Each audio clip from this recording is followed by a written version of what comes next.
a presentar las maniobras de expulsación cardíaca. La primera maniobra que yo les voy a presentar es la maniobra de Harvey.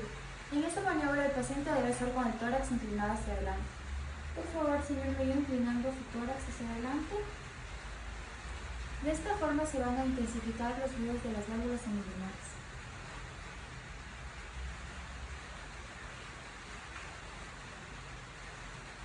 En la maniobra que les voy a presentar a continuación, el paciente debe estar acostado en decúbito lateral izquierdo. Por favor, me ayuden acostándose del lado izquierdo. ¿Así para acá? Sí. De forma lateral es acérquese un poquito más. Sí.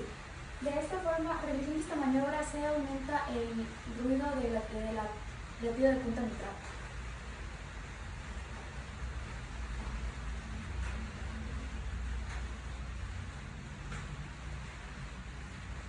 A continuación les voy a presentar la maniobra de Zulay.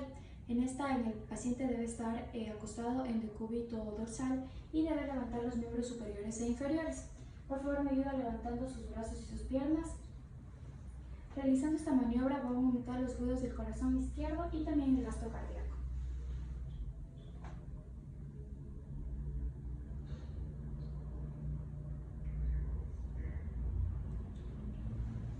Siéntese, por favor. La siguiente maniobra que les voy a presentar es la maniobra de Rivera Carballo. En esta el paciente debe estar sentado y debe realizar una inspiración profunda. De esta forma van a aumentar los ruidos del corazón derecho y también el retorno venoso. Por favor, me ayuda respirando profundamente.